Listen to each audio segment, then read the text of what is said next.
Long gone are the days of keeping quiet about UFO sightings and even alien abductions. Once relegated to hushed conversation among only the closest of friends and family, if even then, these experiences are now being reported on an almost daily basis. These strange paranormal occurrences are now even the topic of popular headlines, and some of the experiencers might leave you surprised. From the Kardashians and Nick Jonas to Lemmy Kilmister of Motorhead fame, and even the king himself, Elvis Presley, a list of celebrities have come forward to share their personal sightings of unexplained flying objects.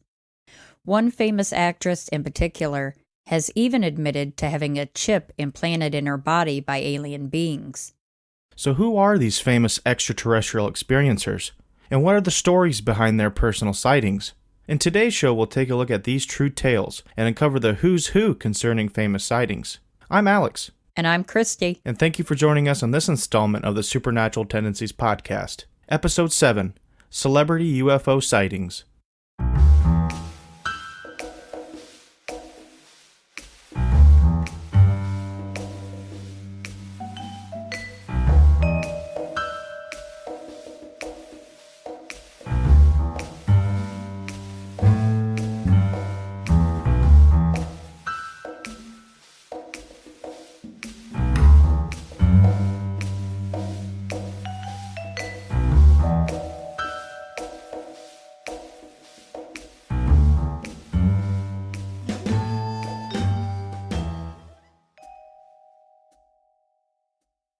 Tales of UFO sightings and extraterrestrial visitations and interactions have been reported throughout history.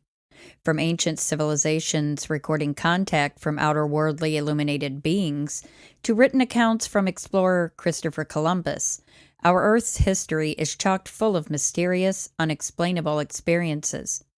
But what was once considered a taboo and often unbelievable subject is now the topic of magazine articles, talk shows, documentaries, and even movies. And the stars of these tales are as familiar as Mom and apple pie. You might know guitarist and frontman Tom DeLonge from the band Blink-182, but it was an experience in 2015 that led him to become an avid researcher and supporter of extraterrestrial contact and exploration, even winning the Open Minds 2017 UFO Researcher of the Year award. It was during a camping trip at Area 51 that Tom had an outer-worldly encounter. In an interview with Paper Magazine, he describes his experience. Quote, "I woke up right around 3 a.m. My whole body felt like it had a static electricity, and I opened my eyes, and the fire is still going. And there's a conversation going on outside the tent. It sounded like there were about 20 people there talking. And instantly my mind goes, okay, they're at our campsite. They're not here to hurt us. They're talking about shit, but I can't make out what they're saying. But they're working on something. Then I close my eyes and wake up, and the fire is out, and I have about 3 hours of lost time." Tom has studied over 200 books on the topic, and has even amassed quite a few friends in important places regarding top-secret information. His crowdfunding campaign for the organization To the Stars Academy of Arts and Sciences hopes to raise money to launch a spaceship to make contact with extraterrestrial life. While living in Los Angeles as a teenager in 2015, heartthrob Nick Jonas reported that he, along with a friend, witnessed 3 flying saucers from Jonas's backyard. After doing some research on his experience, Jonas discovered that 3 other people had reported seeing the same 3 flying objects just 2 weeks before. March of 2013, Twitter was abuzz over posts from Khloe and Kendall Kardashian, who both claimed to see a UFO late one night in Southern California. The sisters were quick to share their experience on social media, attracting over 1,000 comments discussing UFOs.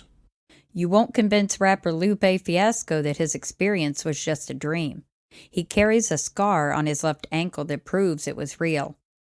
When the singer was just 11 years old and living in Chicago, Illinois in the early 90s, he awoke one morning to find himself enveloped in a mysterious blue light. He described feeling as though his entire body was filled with a strange electricity. He also remembers looking out his bedroom window and seeing a black disc-shaped object in the sky as this was happening. Thousands of upstate New Yorkers report seeing UFOs on a regular basis, and you can count KISS frontman Ace Frehley among them. Frehley maintains that he has seen multiple crafts from his secluded home in the woods, and adds that he has seen them move about in ways that no man-made craft could do. Joining the ranks of childhood experiencers is British pop star Robbie Williams. As a child, Robbie wrote and recorded a song about aliens entitled Arizona. And it was while listening to the song that a, quote, nosy ball of light revealed itself to him. Williams was standing on a balcony when suddenly a large gold ball of light appeared in the night sky. Thinking at first that it was a planet, he noticed that when the song ended, the ball of light disappeared. Williams restarted the song, and again the light reappeared. He repeated this 4 more times with the exact same results, leaving Williams a lifelong believer. Metal rocker Lemmy Kilmister of the band Motorhead recalled an experience in 2011 that left him with no doubt in extraterrestrial visitors. The UK native reported that while at Rock in Rio, he spotted a UFO craft in the distance, flying over a nearby mountain. Kilmister said during an interview that the strange object was traveling at a very high speed. He guessed at about 1,000 miles an hour, then coming to a complete dead stop. Lemmy wasn't at all alarmed by his sighting and confirmed that he believed that alien life exists, and he was totally cool with that. If you're a fan of modern country music, you know who Casey Musgraves is. The Texas-born singer has had a few run-ins with UFOs. One in particular happened while she was in Mexico helping a friend prepare for her wedding. The wedding went off without a hitch, but during the after-party on the beach, the crowd watched for 20 minutes as a mysterious craft displaying erratic movements flew above them. The strange object even changed its shape while flying in the sky. Musgraves reported that although this was her first encounter with UFOs, it definitely wasn't her last. Subsequent sightings followed in both Nashville and Los Angeles. The young star doesn't shy away from talking about her experiences, and she has plenty of people who will back up her claims, because they were also there with her and witnessed the events firsthand. From the night he was born in 1935, legendary singer Elvis Presley seemed to have a lifelong connection with extraterrestrial beings. It was Elvis's hairstylist, Larry Geller, who reported that as the king himself was being born around 2 a.m. one early morning, his father stepped outside to have a much-needed cigarette. It was then that he noticed a strange blue light in the night sky. Elvis also recounted having a telepathic communication from aliens when he was 8 years old. He was shown visions of a man wearing a white suit and singing to a crowd of people. Years later, as Geller and Elvis were driving in the desert, they noticed moving lights in the sky. The pair noted that the mysterious lights were moving too fast to be airplanes, and they surmised that they had witnessed a UFO sighting. Last, but certainly not least, on our list of celebrity UFO sightings is by all accounts one of the most unexplainable. It was during a drive with her then-husband and their fathers that a teenage Fran Drescher experienced a close encounter with extraterrestrials. Drescher and now ex-husband Peter Mark Jacobson traded stories about having similar encounters as children, and amazingly enough, both carried the same round scar on the same location on their bodies. Drescher said in a 2012 interview with the Huffington Post that she believes that extraterrestrials programmed them to meet, and that they do so by implanting chips inside humans. She also reported having been abducted by aliens and actually seeing them. Do you think that these first-hand accounts of UFO sightings and alien abductions coming from celebrities makes them more believable? Or are they just tall tales to keep them in the spotlight? We're curious what you think, so be sure to leave us a voice message with your thoughts after this episode. Or you can hop on over to our Facebook or Instagram pages and leave us a comment there. Either way, we really would like to hear your thoughts.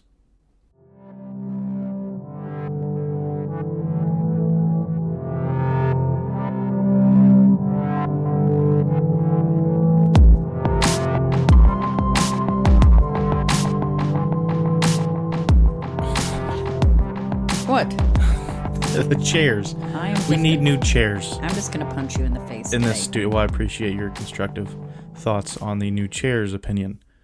So, if only you could be as fervent with punching me in the face as you are, I don't even know what I'm saying anymore.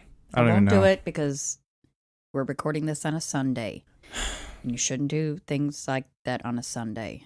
Regardless, we need new chairs. That's what I think. Okay, I'm going to delegate authority here, and I'm going to leave that to you. Oh, great.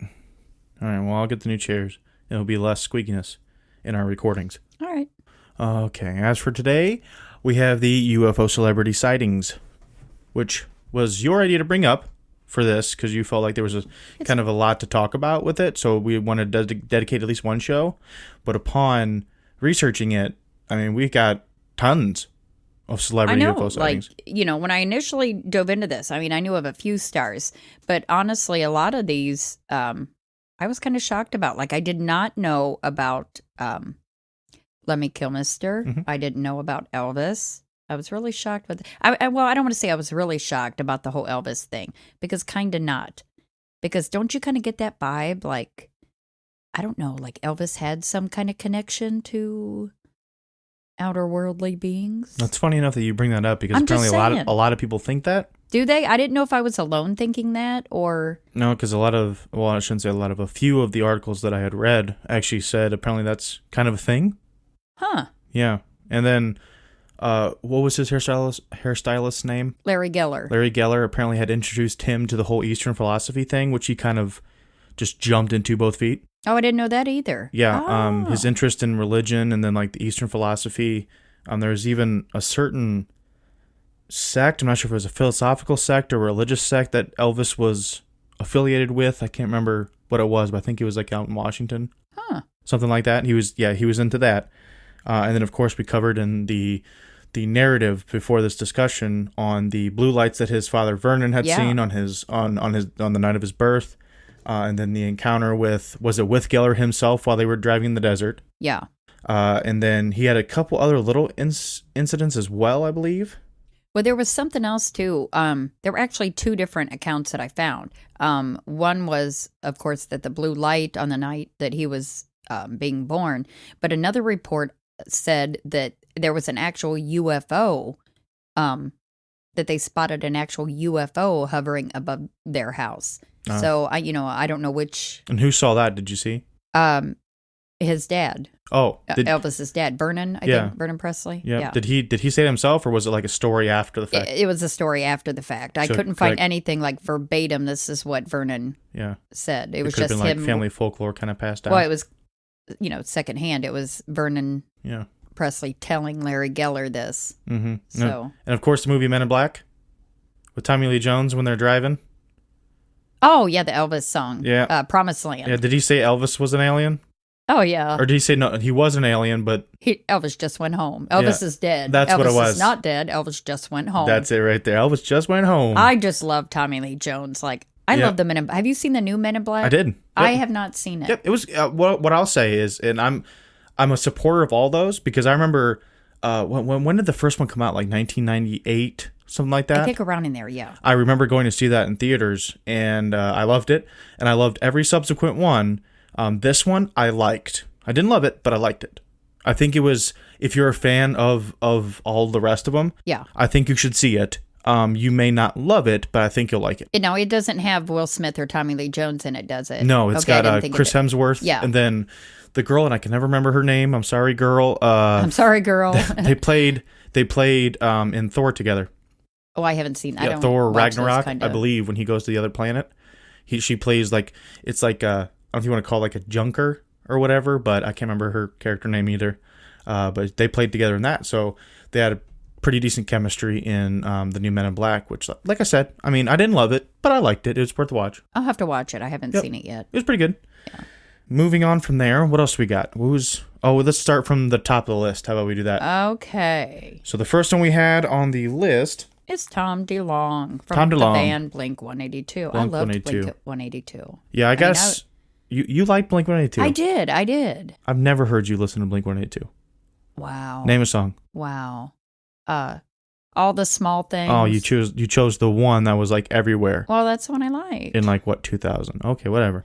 So Blink-182, yes, and I gotta say, of like all the stories that we put in today, I believe is the one that's continuing the most strong out of all of them, because of course Tom DeLonge with the To the Stars Academy, is still going on. There's still things happening with that. I think not too long ago, it might have been just a couple weeks ago, maybe. I could be behind in that. They have, I think, a couple of specimens of what they think may be some type of extraterrestrial composite material. That's exciting. Yeah, have you heard of that? No, I haven't heard anything about that. Yep, they apparently they're sending it for tests. I don't know if the tests have come back, if there's anything conclusive regarding those samples, but they do have a couple, they said. Okay, now where did they find these supposed samples? That I don't know, because the first article I had read, and I haven't followed up on it yet, was just that they had them and will be sending them for tests. And it was just a very short article. So we'll have to look deeper into that one. We'll have to keep updated on that. Yes, if all you listeners also are interested in that, To the Stars Academy, like I said, they usually have some type of news come out every couple of weeks, and it's not usually as big as the specimens sending out for tests, but there's usually something. And I think even if you go to the Stars Academy's website, I believe you can go in and get involved with them too. I'm so sorry. Here it is. When you first log into their website, there's you can invest with them. Minimum investment of $350. So if you want to get involved with that, that's a pretty affordable way to contribute. Yeah. Price per share is $5. So I'm not sure if they just divvy that 35 up into $5 shares, but that's the minimum. But regardless, if you're interested, please look into that. Except for Canadians, because they explicitly say excludes Canada. So wow. Sorry to our friends up north. Wow. Hating on the Canadians. That's terrible. Maybe Mr. DeLonge has something against Canadians. I don't know. In this day and age. Mm-hmm. I did want to go over, since we're kind of talking about it, exactly what it is for people who may not be aware. And I'm going to use it looks like maybe they do have a mission statement, but above the mission statement on the website, it says, To the Stars Academy of Arts and Sciences is a public benefit corporation that was established in 2017 as a revolutionary collaboration between academia, industry, and pop culture to advance society's understanding of scientific phenomena and its technological implications.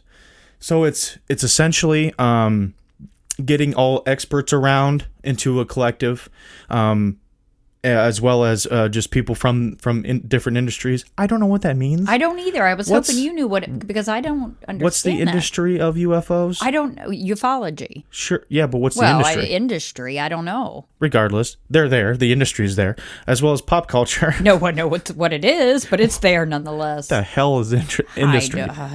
But they're there, so if you want an industry involved, they're in there too.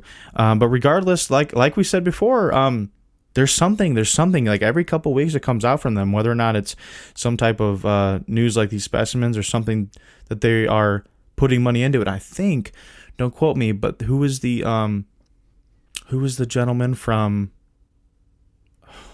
the farm, the ranch, Skinwalker Ranch? Who's the gentleman from Skinwalker Ranch? Oh.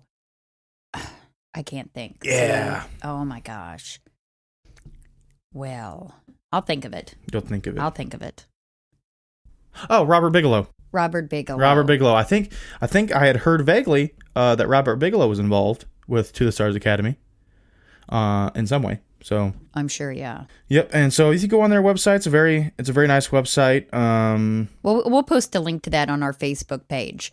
So if you go to our Facebook page, you can. Here it is, actually. The what I was just talking about, the article of what the material they had. The headline for the post is July 25th, 2019, so it was a little more than a couple weeks ago. Yeah. It says, To the Stars Academy of Arts and Science making groundbreaking metamaterials acquisition. Ooh. Yep, so they're calling it metamaterials. Metamaterials. Mm-hmm. Aliens, UFO scrap parts, a.k.a. It says the ownership of these assets, which were previously retained and studied by investigative journalist Linda Moulton Howe. Oh, I love Linda. And are reported to have come from an advanced aerospace vehicle of unknown origin. Allows To the Stars Space Academy to conduct rigorous scientific evaluations to determine its function and possible applications. Sounds promising. Yep, I will not read this whole article just because it's kind of time-consuming, and if you're interested enough, you can read. But It doesn't look like they have anything back from it yet. Any of the tests or anything like that. Well, then I will leave you in charge of that. So Thank you. when you find an update on that, like I said, we will post that on our Facebook page. You are just adding to my honeydew list today. Well. So if that's something you'd be interested in, whether or not you want to actually get involved or contribute in any way, like I said, of most of the things going on with research today, besides some of the more well-known associations that are investigative institutions and stuff of this sort, the To the Stars Academy, like I said a couple of times now, I mean, they have news come out, so they're continuously working on things. So you can kind of see where your money's really going. Yeah. And really be a part of that. Yep, it's very interesting, and it's something to keep tabs on. I'm sure they have accounts on various platforms, so if you'd like to keep in touch with them, or at least keep a tab on them, what's happening, I'm sure Twitter and Instagram and all that, they're probably on there. So keep up with that if that's of interest to you. Yes, absolutely. And who was next on that Next list? was Nick Jonas. Nick Jonas. I don't know. The Jonas Brothers, that was slightly out of my childhood. Weren't they on the Disney Channel or something? You're asking me? I don't know. I mean, you have children. Yeah, but they're older now. Old. They got that song on the radio now. You know what? I can't even tell you one Jonas Brothers song. No. Whatever. I don't Sis even know loves one. that new song they got out now. Sucker? Is it Sucker? I don't know. Okay, well, you have to look it up. You'll probably like it. Wow. So about the story, did you have anything past the story itself about that? No. There wasn't a whole lot of... Minimal effort. I understand. Okay. Well, no, I did research it, but, again, it wasn't like long. He was just in his backyard and with a friend and saw 3 UFOs. Okay, then who's next after Nick Jonas? Wow. Moving on. Well, do you have anything to add about it? No. Okay, then we can move on. So do you find... Okay, I just want to throw this out there first. Okay. Do you think that being celebrities makes them either... A, more believable coming forward with stuff like this, or do you think it makes them less believable? Do you think it could be UFOs and aliens is all the topic right now. Do you think it's kind of like, hey... Honestly, I don't attention? think it's any different from anybody else in normal life, other than a lot more people listen to them. For example, if you have someone who is wearing a suit and tie who comes up to you and says, I've had this experience or whatever, hopefully they don't have a bunch of weird things in their suitcase that would be, oh yeah, they are kind of weird. But you would tend to possibly believe them more than the guy wearing the tinfoil hat. Or though, does it depend more on the person? So, and I'm not meaning to, criticize or anything, but if you had someone, I'm trying to think here. Okay, let's say like the comedian Andy Dick. So if Andy Dick came out and said, I've seen aliens, I've seen UFOs, would he be less believable than, say, someone like Oprah? Yeah, that was the point I was going to get to. Yeah, that's kind of what I mean. Does it more depend on who it is that is issuing the statements? That's what I would say. And like I said, it would be in theory, no different from other people and everyday, normal people, just except more people are listening and more people are watching. So, like back in the 90s, how like Marilyn Manson was real big and the big like counterculture kind of thing. If he were to come out and say something like that, the mass population who does think he, at the time thought he was weird would just further their, deeply ingrained thought of him being weird. Exactly, well, that makes sense, But if somebody of higher rapport were to say it, then they might take it with more validity, Okay, so then with that, do you think, even though, we've made huge strides with talking about UFOs and aliens and all of that, I'm trying to think how I want to say this. Do you think it would be harmful for them? Because even though we have made the strides, there is still a huge stigma around it. Like you can say, okay, I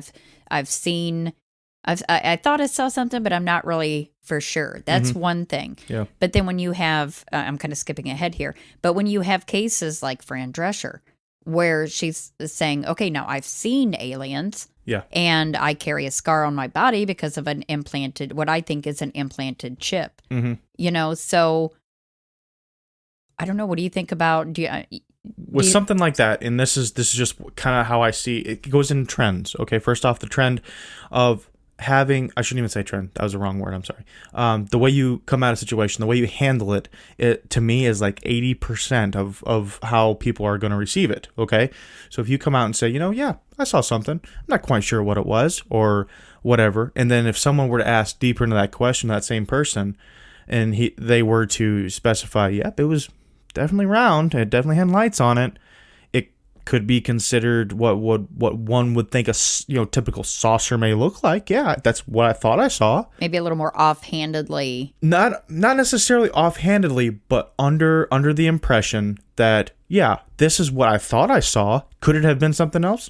Sure, but this is what it appeared to be, as opposed to someone who comes out straightforward. Fanatic. Being a fanatic. Instantly what I think of is I think it's from the movie Independence Day. Mm-hmm. I can't think of his name. The crazy guy that the home, half the movie he's telling everybody about the alien, Randy Quaid. Yep. I think.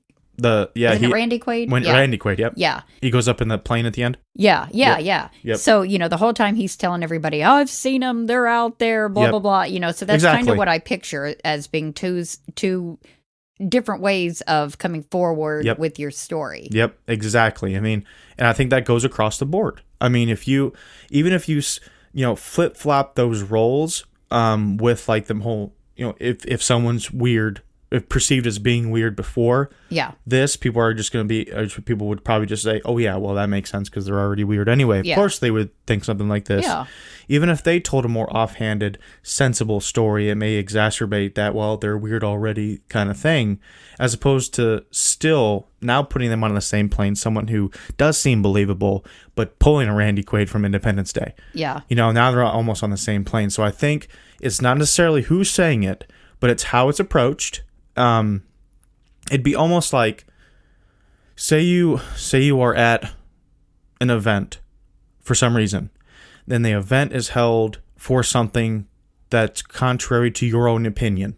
I'm not going to give any examples, but just say, okay. So say someone at that event happens to bring the conversation around to you having to voice your opposite opinion. There's a way to do it, and there's a way not to do it. Yes. Yeah. So if you were to voice that opposite opinion on that event, again, we don't know why you're there. You're just there, okay? Bear with the example. Because you have nothing better to do. Bear with the example, okay? So and then it gets brought around. Now, if you go Randy Quaid on it and you start blah blah blah the opposite direction, you may get chased out. Yeah. Okay, but if you do it tastefully and in a way that is understanding, right, of the situation or how your story could be perceived, that is a foot in the door. Yeah. That's something that makes people feel more invited. It doesn't scare them off by your body language or maybe accusatory nature, which sometimes people have. Yeah. I mean, you're either going to believe me or you're not going to believe me. I don't care. Yeah, I don't care. And sometimes they come right out with that, automatically defensive. Yeah. And if you honestly want people to understand and take this seriously, of just yourself, let's not say the entirety of the the extraterrestrial believing population. Just say your story. You should do it tactfully. But if you really don't want to talk about it, or if you just want the attention, then you're automatically going to go with that defensive nature and make a scene. And that's something that I think is integral to that. It's not necessarily who's saying it. It's how you say it, how you approach it, and how it gets brought up. Yeah. And I think that's why we've come to the point we have, is so many of these people saying, you know what, yeah, I mean, that happened. I saw it. That's what I thought I saw. I'm not forcing you to believe it, but I know what I saw, or maybe I didn't, but regardless, it's what I perceived it to be. It was something. I mean, yeah. So, but then you have those people that come at it, again, not tactfully. And then those are the people that commonly get seen as the crazies, that get commonly seen as the fanatics. And that's who people tend to want to steer away from, just because of their attitude and the way they make you feel a little bit uncomfortable.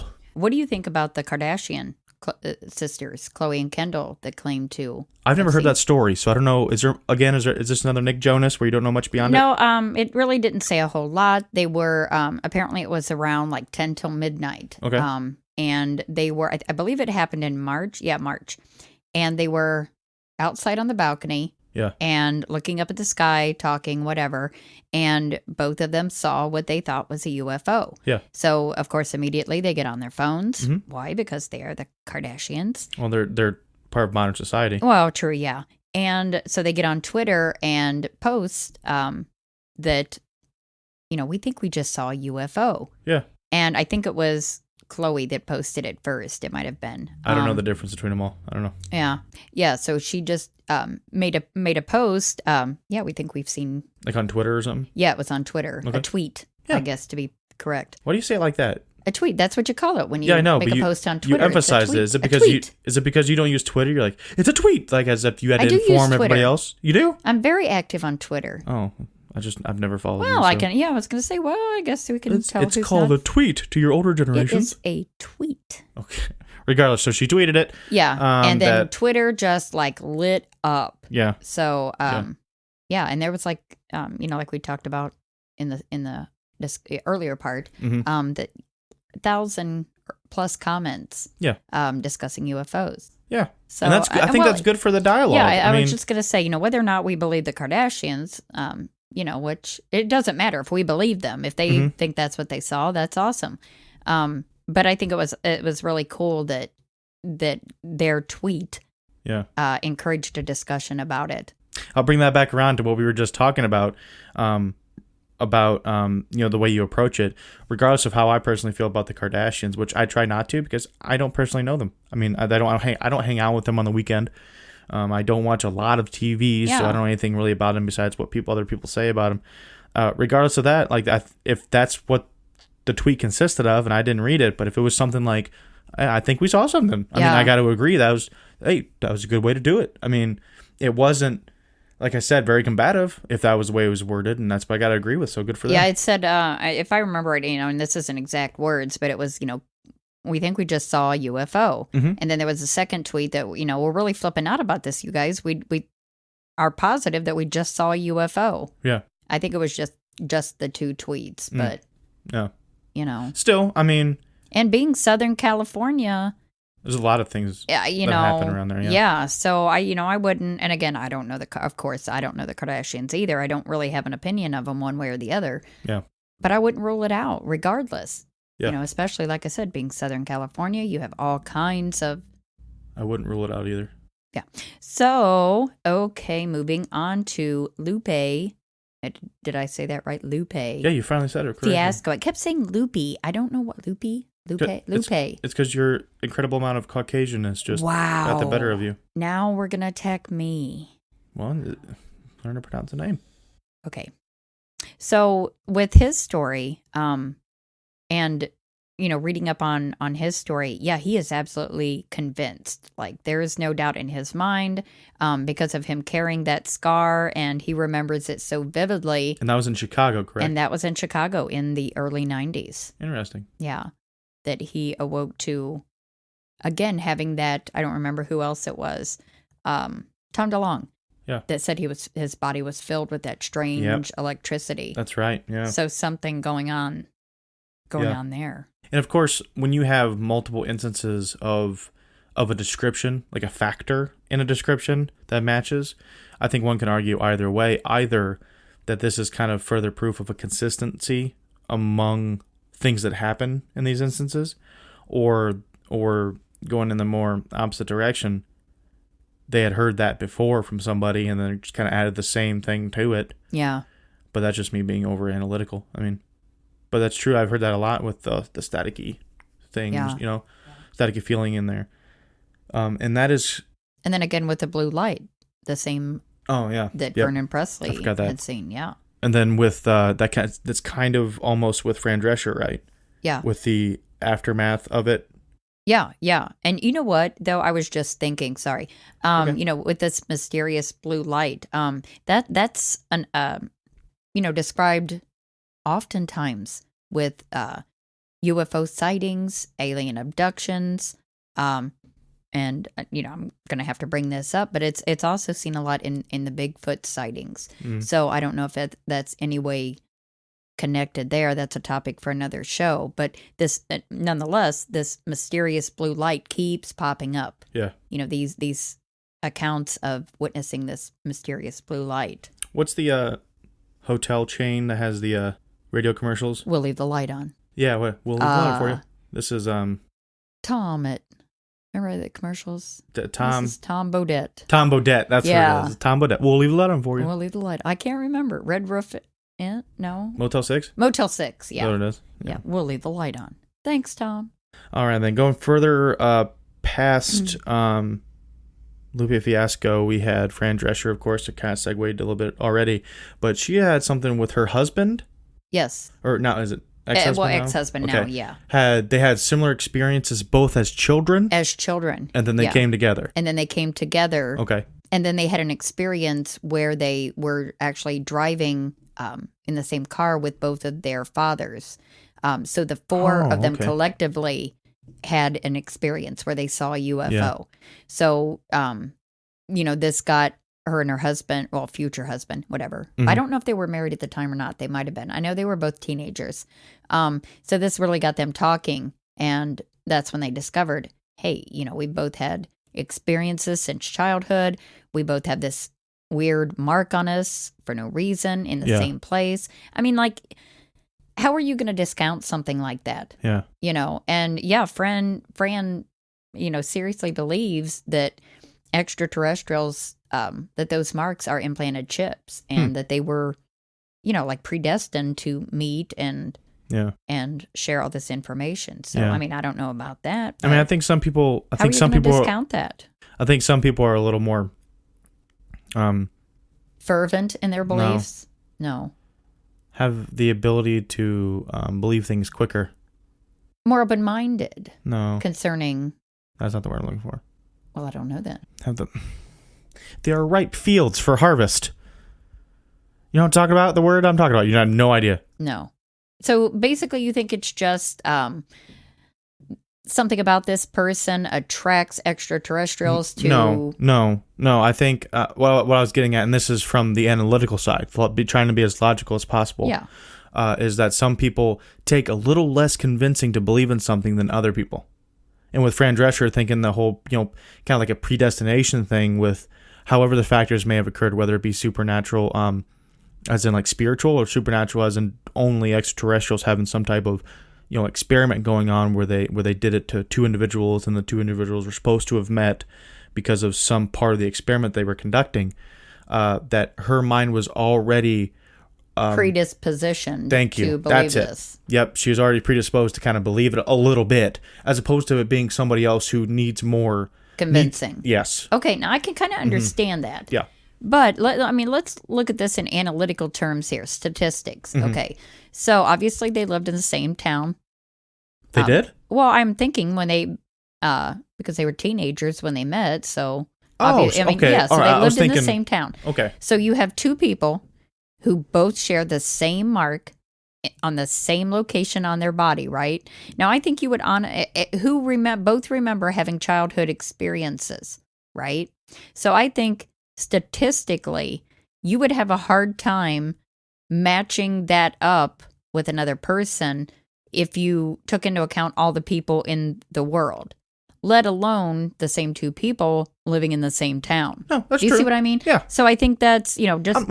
I'm not saying that her story is not believable. I'm not saying that. Oh, yeah. But what I'm saying is with the thought that, with the time and the thought that she's put into it, I mean, you would have to, for example, our situation right now, how you could easily see how that's inarguable. That's great. That's probably what happened. Yeah. As opposed to me trying to find out, okay, well, what could it have been otherwise? Because for me, in like a debating mind, okay, you should be able to debate, and I've said this probably everyone I've been around, in order to debate something for your own opinion, you should, in theory, be able to debate just as fervently on the other side against yourself.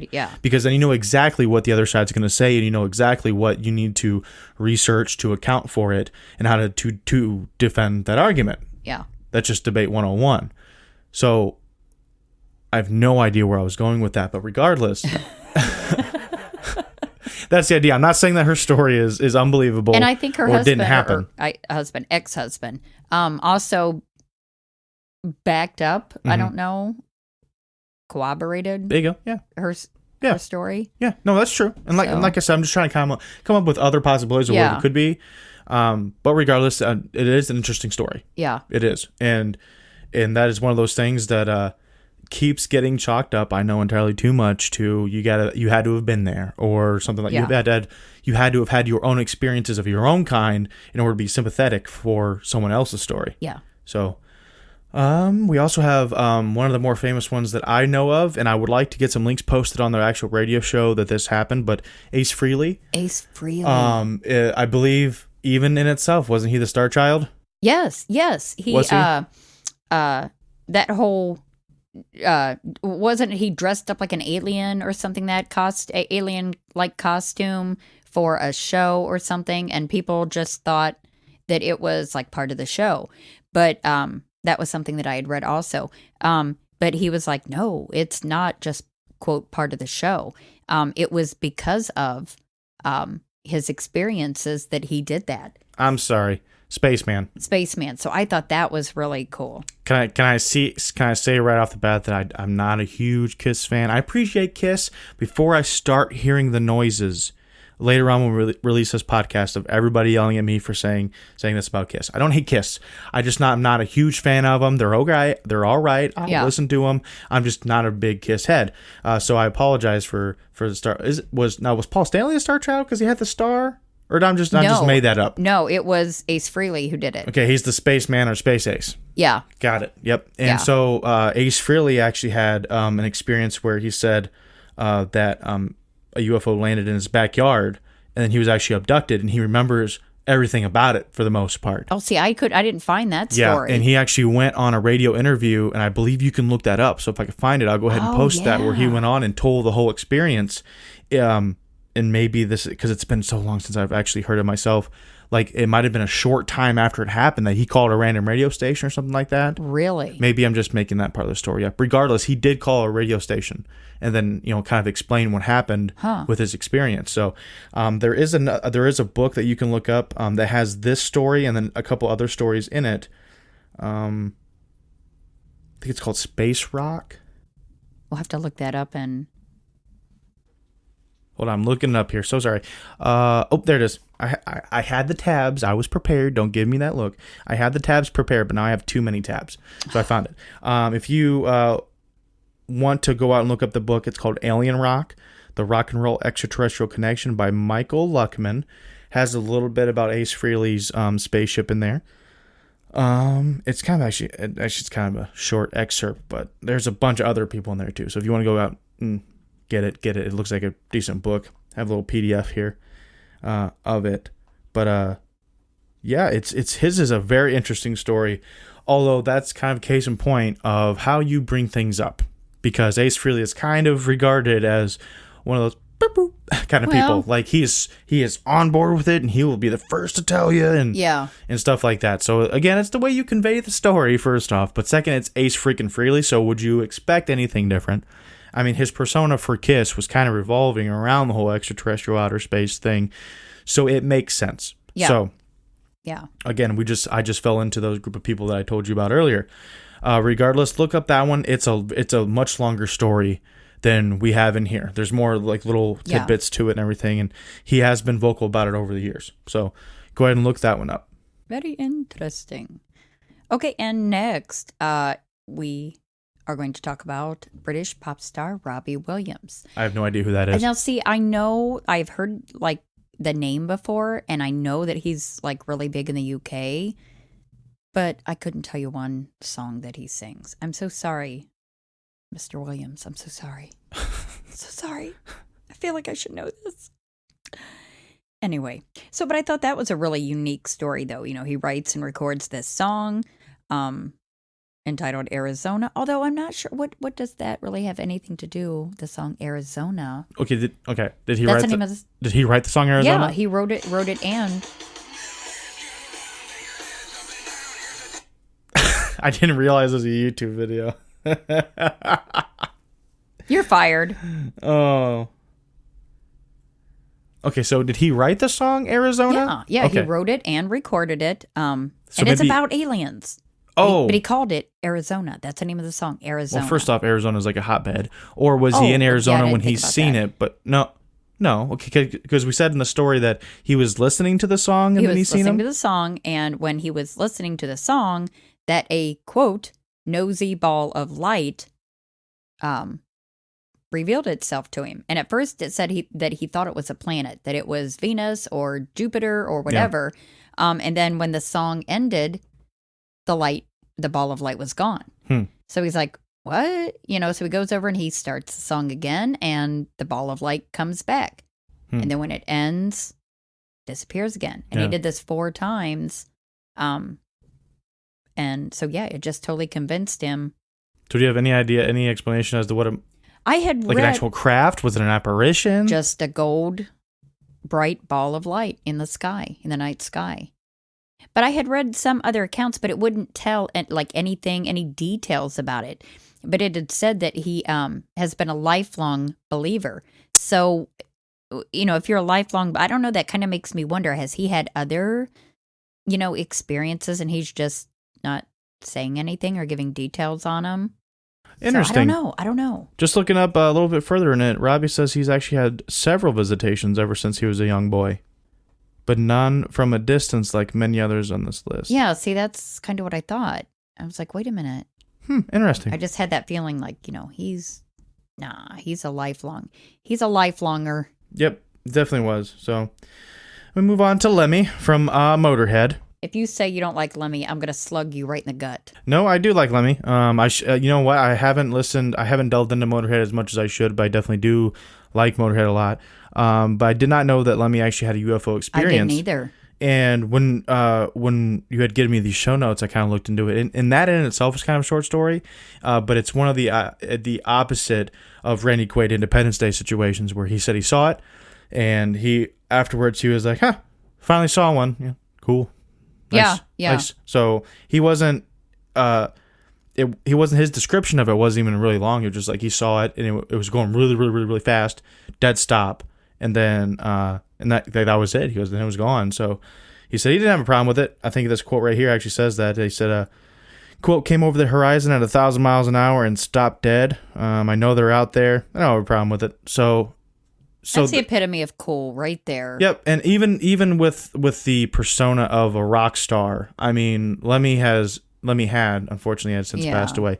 Lemmy had some of the craziest stories you could tell of being on the road and everything, across 30 to 40 years of playing music, across a couple of different bands, and to have him just kind of nonchalantly say it, hey, that's it. Yeah, that's what I saw. I mean, that is the epitome of not a good description, because he didn't give a very good description. But, or maybe he did. I mean, he described what he saw. He yeah, didn't that's true. elaborate it or make it try to make it seem like this. Yeah, didn't blow it out of proportion. Exactly.